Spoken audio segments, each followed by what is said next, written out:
se você tiver você deve ter percebido que no processo, se você ainda não percebeu isso, eu preciso te falar o seguinte: o processo de contratação, conforme a 1433, ele ainda tem parecer jurídico, as manifestações de controle interno, né? Porque você não tá, o controle interno não foi revogado pela 1433, brincadeiras à parte, mas realmente precisa ser observado.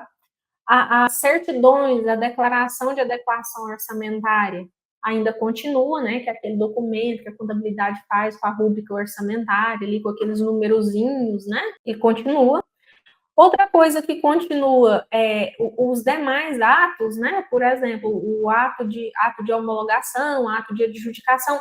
Na licitação, gente, hoje a adjudicação e homologação não é mais como era do pregoeiro, é da autoridade competente. Então, no seu caso aí, o presidente da Câmara é que vai adjudicar e homologar, tá? As licitações, isso é importante. É o presidente que vai fazer isso, que é a autoridade competente, porque nós estamos tratando aqui de câmaras pequenas, né? Então é a autoridade competente que vai fazer isso. Então o presidente que vai homologar esse processo, adjudicar e homologar. Então é importante você notar que alguns documentos que eram utilizados, eles permanecem, né? Eles permanecem. Em momento processual, que vai depender da sua organização administrativa, mas já fica a dica, presta atenção nessa dica, tá? A declaração de adequação orçamentária, ela tem que ser no seu termo de referência. Conforme o artigo 6º da 1433, o termo de referência já tem que ter a declaração de adequação orçamentária, ele já tem que ter isso lá. A dotação orçamentária, você tem que pegar ela antes do termo de referência, ok? Isso para qualquer tipo de contratação, tanto licitação quanto contratação direta, você precisa da dotação anterior ao termo de referência. A responsabilização dos agentes e gestores, né? Aí aqui explica um pouquinho que existe sim, nós estamos explicando aqui para você guardar no seu coração, depois você lembrar disso, existe sim a possibilidade de penalização, né? Aqui tem os exemplos de penalidade por não segregar funções, vem os dispositivos legais também. Olha só aqui, ó. O Artes da Roça é o Edson, né? O Edson Melo.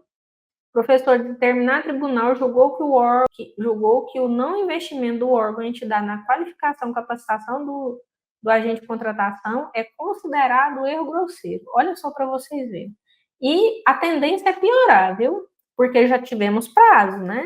Ó, 1º de abril de 2021, 1º de abril de 2022, 23, 1º de abril de 2023, né? Os prazos que a lei ficou aí com a vigência dupla, 30 de dezembro de 2023, quase 3 anos, para o pessoal se adaptar e se organizar e aprender os Paranauê da 1433. A Simone trouxe aqui, ó, a segregação de funções seria quem planeja não publica, quem publica não fiscaliza e quem fiscaliza não paga. Seria isso? Mais ou menos dessa forma, tá, Simone? Só que tem um detalhe. A ideia é essa, só que quando a gente vai para um órgão muito pequenininho, aí o bicho pega. Aí você tem que fazer uma ginástica, né? E detalhe, pessoal, essa ginástica não pode ser feita de qualquer forma. A Márcia fez uma pergunta aqui interessante. A adjudicação e homologação é feito junto. É feito pela mesma pessoa, tá? Eles podem ser feitos, você vai observar o tipo de processo e conforme está previsto o seu procedimento administrativo para contratações. Por que isso, Márcia? Pelo seguinte, aqui no estado de Goiás, por exemplo, o Tribunal de Contas, e aí se institucionalizou aqui, o parecer jurídico em 2 momentos. Parecer jurídico antes da publicação do edital, né? Ali faz a minuta do edital, faz o parecer jurídico, e posteriormente ele vai ter a publicação. Esse é um ponto, esse é o primeiro, né? Parecer, que vai aprovar as minutas de edital. Aprovar?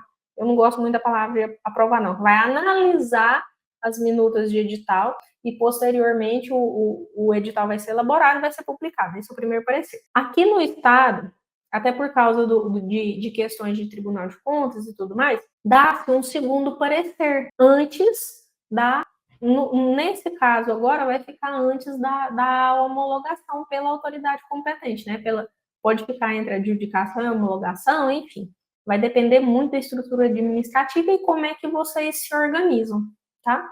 Mas, respondendo a sua pergunta, adjudicar e homologar como é feito pela mesma pessoa, pode ser feito, pode ser feito não no mesmo ato, mas eu não recomendo que seja feito imediatamente, tá? Por quê?